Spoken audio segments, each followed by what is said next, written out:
খবর শুনছেন দৈনিক সংবাদ চ্যানেল থেকে। আজ জানাবো পশ্চিমবঙ্গ দেশ এবং বিশ্বের বাছাই করা সমস্ত গুরুত্বপূর্ণ তাজা খবর। শুরুতেই জানিয়ে দেব সংবাদ শিরোনাম।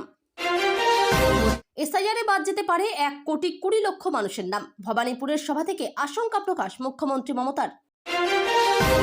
হুমায়ুন কবিরের দল জনতা উন্নয়ন পার্টির রেজিস্ট্রেশনের জন্য নির্বাচন কমিশনের সুপারিশ রাজ্যের সিও দপ্তরের। বাঁকুড়ায় বিজেপির প্রার্থী কে? দলের আগেই নাম ঘোষণা করে বিতর্কে দিলীপ। 3 বছর ধরে পাকিস্তানের জেলের নামখানার 3 মৎস্যজীবী। পরিযায়ী শ্রমিকের তকমা নিয়ে ভিন দেশে বন্দী বাংলার সন্তানরা। সিইও দপ্তরের সামনে শুভেন্দুকে জুতো দেখিয়ে বিক্ষোভ। পদক্ষেপ চেয়ে নির্বাচন কমিশনের চিঠি বিজেপির। মুম্বাইয়ে অনিল আম্বানির 3,716 কোটির বাড়ি বাজেয়াপ্ত ইডির। বৃহস্পতিতেই তলব শিল্পপতিকে। 28 তারিখের চূড়ান্ত ভোটার তালিকায় 60 লক্ষ নাম থাকছে না। তারা কি ভোট দিতে পারবেন? এসএফআই এর কোচবিহার জেলা সম্পাদক মণ্ডলীর সদস্য আকাশ রায় সহ মোট 25 জন সদস্য যোগ দিলেন তৃণমূলে। আপনি নিজেকে কি মনে করেন? পুলিশকে সরাসরি হুমকি দিলেন বিজেপি বিধায়ক। আদালতে বোমা আছে, কিছু পরেই বিস্ফোরণ হবে। বুধবারও হুমকি মেল গেল জেলায় জেলায়, ছড়ালো আতঙ্ক। 20 মাস বেতন মেলেনি, দিদিকে বলতে ফোন করতেই মিলল ঘাট ধাক্কা। বন্দুক নেই, চালানোর দক্ষতা রয়েছে। মহুয়াকে তামিলনাড়ু পুলিশের ট্রেনিং মনে করালেন মুরুগান। সিও দপ্তরে ঢুকতে গিয়ে বাধা শুভেন্দুকে। নিরাপত্তা নিয়ে প্রশ্ন তুলে হাইকোর্টে মামলা বিরোধী দলনেতার। সাংবিধানিক পদে বসে ধর্ম, বর্ণ, ভাষার ভিত্তিতে কোন নির্দিষ্ট সম্প্রদায়কে আক্রমণ করা যায় না, সতর্ক করে দিল সুপ্রিম কোর্ট। নির্বাচন কমিশনারের জেল হওয়া উচিত, গণেশের বিরুদ্ধে তোপ গোখলের। বাড়ির দেওয়ালে দলের প্রতীক আঁকা নিয়ে জোর কাজিয়া প্রাক্তন মন্ত্রী ক্ষিতির 2 কন্যার মধ্যে। হলদিয়ায় কারখানার উৎপাদন বন্ধ করলেন শ্রমিকরা, ক্ষতি প্রায় 70 কোটি। অসমে জওহরলাল নেহরুর মূর্তি ভাঙচুর, পুলিশ সিসিটিভি ফুটেজ খতিয়ে দেখছে। আমার একটাই লক্ষ্য, গণতন্ত্র বাঁচুক। এসআইআর নিয়ে ফের সরব মমতা। ওরার কিছু পরেই তুরস্কে ভেঙে পড়ল সে দেশের বিমান বাহিনীর F-16 বিমান। মৃত্যু পাইলটের, কিভাবে দুর্ঘটনা, তদন্ত শুরু। ভাতা এখন প্রথা হয়ে গিয়েছে, বিধানসভা ভোটের আগে বিস্ফোরক মন্তব্য দিলীপ ঘোষের। পশ্চিমবঙ্গ থেকে বাংলা, বাংলাদেশ নামের সাথে মিল, মমতার নাম বদলের প্রস্তাবে আপত্তি কেন্দ্রের। তিলজলা রোডে গুলিকাণ্ড, পালানোর সময় অভিযুক্ত পিতা পুত্রকে গ্রেপ্তার করল পুলিশ। মিলেছে আগ্নেয়াস্ত্র কার্তুজও। 21-এ ধার করা প্রতীকে লড়তে হয় নওশাদকে। 26-এর আগেই স্বীকৃতি পাচ্ছে হুমায়ুনের দল। প্রতীক কি? হাবড়া শিয়ালদহ লোকালে আগুন, আতঙ্ক, নামতে হুড়োহুড়ি যাত্রীদের। বিধাননগরে হুলস্থুল কাণ্ড। অমিত হয়েছে অমিট, এআই দিয়ে নাম বদলেছে। গণেশ কুমারকে জেলে ঢোকানোর দাবি তৃণমূলের। বৃহস্পতি ও শুক্রে বিধানসভায় দেখা যাবে সমস্ত তৃণমূল বিধায়ককে। কেন? সেলিমকে ফের হোয়াটসঅ্যাপে মেসেজ। জোট চেয়ে সিপিএম রাজ্য সম্পাদককে কি লিখলেন হুমায়ুন? কিউ আয়া হে, হাওড়ায় প্রমোটার খুনের খবর সংগ্রহ করতে গিয়ে মুখ ফাটল এবিপি আনন্দের সাংবাদিকের।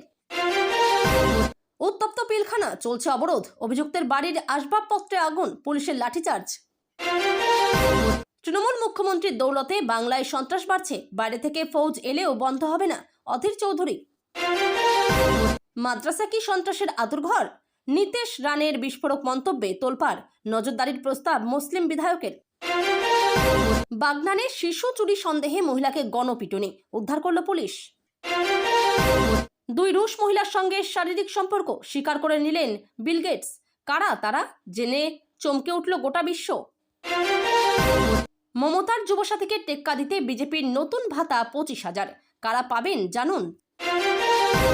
কেরলের নাম বদল হলে পশ্চিমবঙ্গের নাম বাংলা কেন হবে না? কেন্দ্রের বিরোধিতা করে মমতার পাশে ওমর। আবার কি কোনো ভূমিপুত্রেই ভরসা? নন্দীগ্রামে মমতা শুভেন্দু হাই ভোল্টেজ লড়াইয়ের পর এবার কোন সমীকরণ? বিধায়কের ঘনিষ্ঠ হলে 7 খুন মাফ। হাওড়া শুটআউট নিয়ে নজিরবিহীন আক্রমণ সুকান্ত মজুমদারের। দলের গদ্দারদের সঙ্গে ভোটের পর কি যে হিসেব হবে, হুঁশিয়ারি তৃণমূল নেতার। বৃহস্পতিবার বিকেলের মধ্যেই আপলোড না হওয়া নথি দিতে হবে বিচারকদের। অ্যাডমিট কার্ড নিয়েও ব্যাখ্যা দিল সুপ্রিম কোর্ট। আন্তর্জাতিক সাঁওতাল কাউন্সিলের সম্মেলন, প্রথম উত্তরবঙ্গ সফর রাষ্ট্রপতি দ্রৌপদী মুর্মুর। হাওড়ায় প্রমোটারকে গুলি করে খুন, অভিযুক্তের সঙ্গে তৃণমূল যোগের অভিযোগ বিজেপির। প্রতিকূল কাণ্ডে বামেদের আক্রমণ কুণালের, আলিমুদ্দিনের নীতিহীনতা নিয়ে বিস্ফোরক তৃণমূল মুখপাত্র। আগেই ঘোষণা করে দিয়েছেন নির্বাচনে কোথায় লড়বেন, এবার নিজের নামে দেওয়াল লিখনে তৃণমূলের গৌতম দেব। বার্ড ফ্লুর আশঙ্কা, ভারত সহ 39টি দেশ থেকে মুরগি ও ডিম আমদানি নিষিদ্ধ করল সৌদি আরব। এসআইআর এর কাজ নিয়ে বিডিও এসডিওদের ওপর চাপ সৃষ্টি, রাজ্য সরকারকে তুলোধনা শ্রমিক ভট্টাচার্যের। ভোটের বঙ্গে ডলার পাচার, খাস কলকাতায় ভারতীয় মুদ্রায় 4 কোটি টাকা সহ গ্রেপ্তার 3। লক্ষ্মীর ভান্ডারের মিছিলে ফ্লাইং কিস তৃণমূল বিধায়কের, ধুয়ে চরম কথা শুভেন্দুর। শুভেন্দুকে কেন জুতো দেখালেন, বিস্ফোরক মন্তব্য সেই মহিলার, পাল্টা দিল বিজেপি। শুভেন্দু নন্দীগ্রামে যাওয়ার পরই পালাবদল, বিজেপি পঞ্চায়েত প্রধানের বিরুদ্ধে বিজেপির অনাস্থা। লক্ষ্মীর ভান্ডারকে একাই টেক্কা, রাজ্যের মহিলাদের 5,000 টাকা দিচ্ছে নবান্ন, কিভাবে পাবেন? অনেক কিছু সয়েছে পানিহাটি, অভয়ার বিধানসভা দিয়েই গৃহ সম্পর্ক অভিযানের সূচনা সুকান্তের। এতক্ষণ শুনছিলেন সংবাদ শিরোনাম, এখন আসছি বিস্তারিত খবরে। তার আগে ছোট্ট একটা অনুরোধ, চ্যানেলে নতুন হয়ে থাকলে চ্যানেলটি সাবস্ক্রাইব করবেন। নির্বাচন কমিশনের এসআইআর প্রক্রিয়ার ত্রুটি নিয়ে তিনি যে দেশের সর্বোচ্চ আদালত সুপ্রিম কোর্টে সওয়াল করেছেন, তাও ভবানীপুরের সভায় উল্লেখ করেছেন মমতা। জৈন সম্প্রদায়ের একটি অনুষ্ঠানে মুখ্যমন্ত্রী মমতা বন্দ্যোপাধ্যায় বুধবার ভবানীপুরে ভোটার তালিকার বিশেষ নিবিড় সংশোধনের নামে রাজ্যের প্রায় 1,20,00,000 মানুষের নাম বাদ দেওয়া হতে পারে, এমনই আশঙ্কা প্রকাশ করলেন মুখ্যমন্ত্রী মমতা বন্দ্যোপাধ্যায়। বুধবার ভবানীপুরের এক সভায় উপস্থিত ছিলেন তিনি। সেখানে নিজের বক্তৃতার শেষে এমন আশঙ্কা প্রকাশ করেন। ভবানীপুরের জৈন সম্প্রদায়ের এক অনুষ্ঠানে একাধিক সরকারি প্রকল্পের উদ্বোধন ও শিলান্যাস করেন তিনি। মমতা বলেন, এসআইআর চলছে, অনেকের ভোটাধিকার বাদ গেছে। আমি দুঃখিত, প্রথমে 58 লক্ষ বাদ দিয়ে দিল, তারপর আবার লুকিয়ে লুকিয়ে বাদ দিচ্ছে। যে রুলস প্রথমে ছিলই না, লজিক্যাল ডিসক্রিপেন্সির নাম করে 50 লক্ষ নয় 80 লক্ষ হবে। 20 লক্ষ ভোটার যদি মারাও গিয়েছে ধরে নিই, তাহলে প্রায় 1,20,00,000 মানুষের নাম ভোটার তালিকা থেকে বাদ চলে যাবে। নির্বাচন কমিশনের এসআইআর প্রক্রিয়ার ত্রুটি নিয়ে তিনি যে দেশের সর্বোচ্চ আদালত সুপ্রিম কোর্টে সওয়াল করেছেন, তাও ভবানীপুরের সভায় উল্লেখ করেছেন মমতা। মমতা বলেন, আমি নিজে গিয়ে সুপ্রিম কোর্টে লড়াই করেছি, পিটিশন এখনো পেন্ডিং রয়েছে। আদালতের আদেশের পর বহুদিন কেটে গিয়েছে। আমি জানি না 28 তারিখ যে তালিকা প্রকাশ করবে তাতে কি হবে। তিনি আরো বলেন, সুপ্রিম কোর্টের আদেশের পর 14 তারিখ পেরিয়ে যাওয়ার পরেও লুকিয়ে লুকিয়ে এই ছুপা রুস্তমেরা কি করছে? 1,20,00,000 মানুষের নাম বাদ দেওয়া হতে পারে। প্রসঙ্গত, গত বছরের 22 ডিসেম্বর নিজের নতুন দলের নাম ঘোষণা করেছিলেন দল থেকে নিলম্বিত হওয়া তৃণমূল বিধায়ক হুমায়ুন কবির। মুর্শিদাবাদের বেলডাঙ্গার খাগড়ুপাড়া মোড়ে নিজের নতুন দলের নাম ঘোষণা করেন হুমায়ুন। হুমায়ুন কবিরের রাজনৈতিক দল জনতা উন্নয়ন পার্টির রেজিস্ট্রেশনের জন্য নির্বাচন কমিশনের সুপারিশ করল রাজ্যের মুখ্য নির্বাচনী আধিকারিকের দপ্তর। সিও দপ্তর সূত্রে খবর, হুমায়ুনের দল সব প্রক্রিয়া শেষ করেছে। রেজিস্ট্রেশনের জন্য নির্বাচন সদনে সুপারিশ করা হয়েছে। সবকিছু ঠিকঠাক থাকলে আগামী 15 দিনের মধ্যে রেজিস্ট্রেশন মঞ্জুর করতে পারে কমিশন। রেজিস্ট্রেশন পাওয়ার পর প্রতীকের জন্য আবেদন করতে পারবেন হুমায়ুন। প্রসঙ্গত, গত বছরের 22 ডিসেম্বর নিজের নতুন দলের নাম ঘোষণা করেছিলেন দল থেকে নিলম্বিত হওয়া তৃণমূল বিধায়ক হুমায়ুন কবির।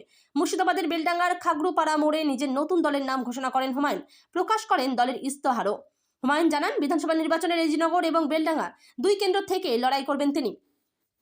ভরতপুরের বিধায়ক হুমায়ুন আগেই জানিয়েছিলেন, নতুন দলের নামে কংগ্রেস কিংবা তৃণমূল কোনো শব্দ রাখতে চান না তিনি।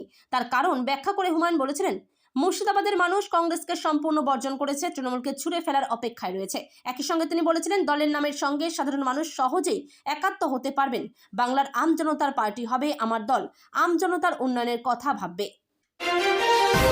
তিনি কি দলের থেকে এগিয়ে, দল কি তার থেকে পিছিয়ে? এই প্রশ্নগুলি এখন উঠতে শুরু করেছে রাজ্য রাজনীতিতে। কারণ বিজেপি এখনো আনুষ্ঠানিকভাবে প্রার্থী তালিকা প্রকাশ করেনি। কোনো রাজনৈতিক দল এখনো তাদের প্রার্থী তালিকা ঘোষণা করেনি। এই আবহে বাঁকুড়া বিধানসভা কেন্দ্রের প্রার্থীর নাম সামনে নিয়ে আসা হলো। সেটা কৌশলে নাকি সচেতনভাবেই, তা নিয়ে জোর চর্চা শুরু হয়েছে। কারণ এই নাম প্রকাশ্যে ঘোষণা করে দিয়েছেন বিজেপি নেতা দিলীপ ঘোষ। আর তারপর থেকেই বিতর্ক চরমে উঠেছে।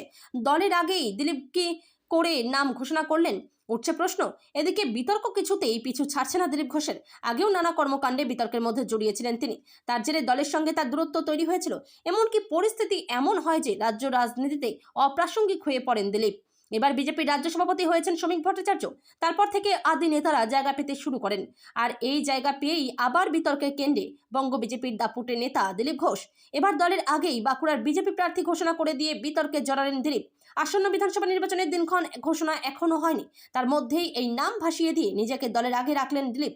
অন্যদিকে প্রাক্তন বিজেপি সাংসদ হঠাৎ কেন এমন বললেন, এই প্রশ্ন উঠতে শুরু করেছে। আসন্ন বিধানসভা ভোটে বাঁকুড়া কেন্দ্রে দলের প্রার্থী হচ্ছেন বিদায়ী বিধায়ক নীলাদ্রি শেখর দানা। এই কথা খোদ ঘোষণা করেছেন দিলীপ ঘোষ। মঙ্গলবার রাতে বাঁকুড়া শহর সংলগ্ন ধলডাঙ্গা মোড়ে দলীয় কর্মসূচিতে যোগ দিয়ে এমন বক্তব্য রাখেন তিনি।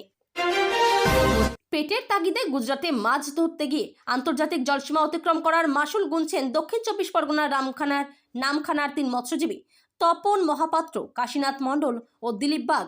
নাদাভাঙ্গা গ্রামের এই 3 বাসিন্দা গত 3 বছর ধরে পাকিস্তানের জেলে বন্দী। বুধবার তাদের শোকার্ত পরিবারগুলির সঙ্গে দেখা করে পাশে থাকার আশ্বাস দিলেন মথুরাপুরের তৃণমূল সাংসদ বাপি হালদার। 2023 সালে গুজরাটের একটি ট্রলারে কাজ করতে গিয়ে আরব সাগরে পাকিস্তানের নৌসেনার হাতে ধরা পড়েন তারা।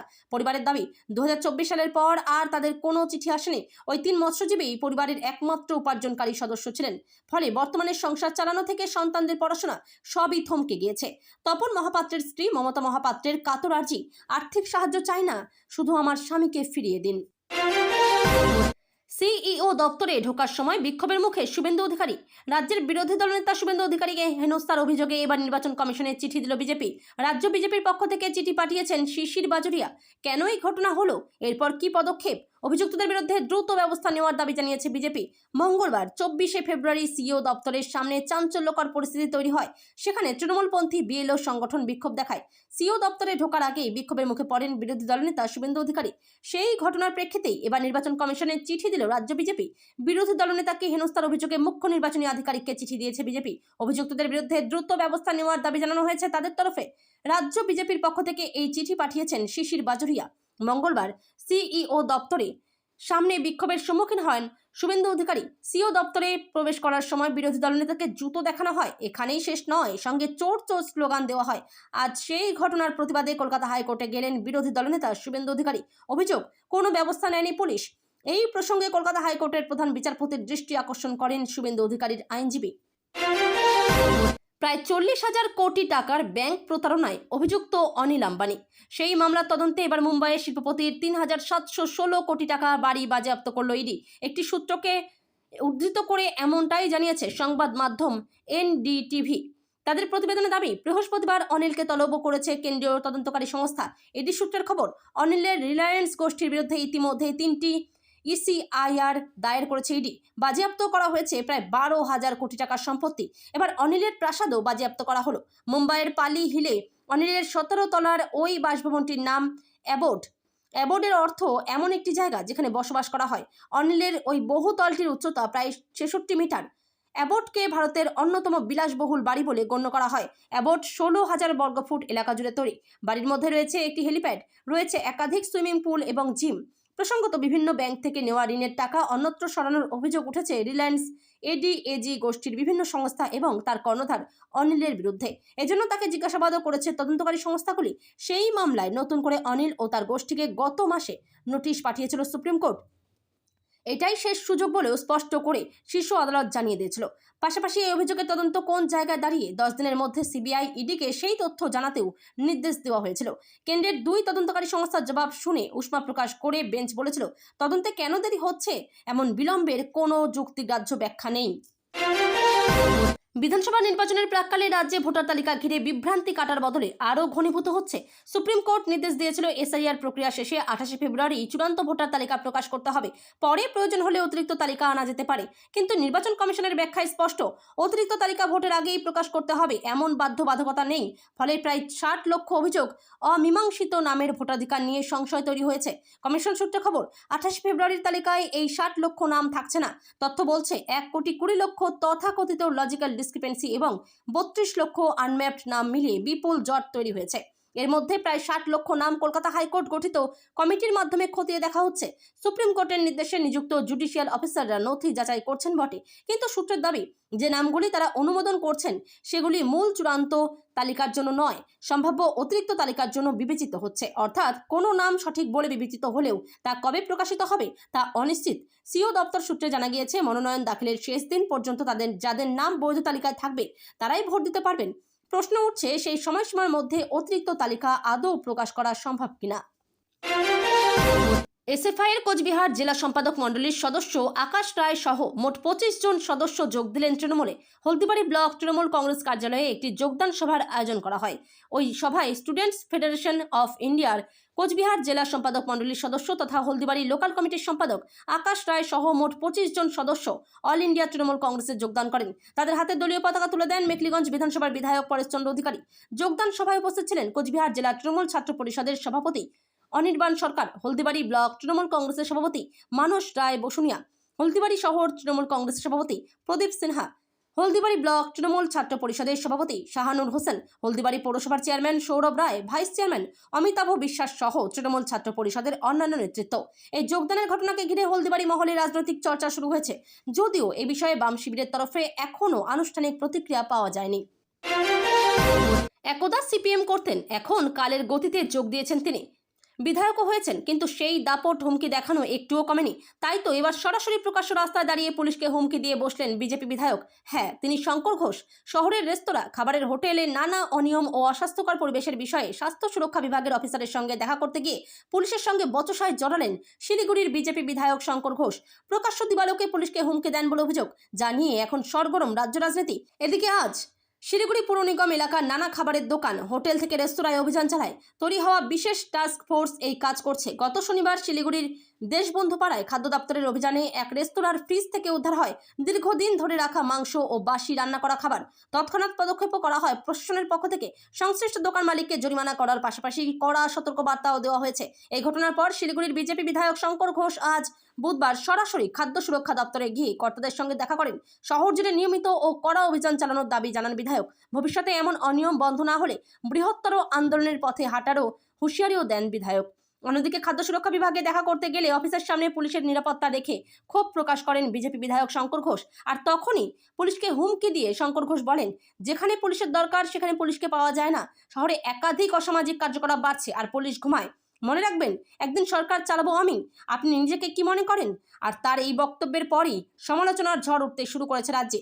এছাড়া বিধানসভা নির্বাচনের আগে বিজেপি বিধায়ক থেকে নেতারা বেলাগাম হয়ে যাচ্ছে। কেউ মুখ্যমন্ত্রীকে গাল পাচ্ছেন, কেউ তৃণমূল কংগ্রেসের সর্বভারতীয় সাধারণ সম্পাদক অভিষেক বন্দ্যোপাধ্যায়কে গালিগালাজ করছেন।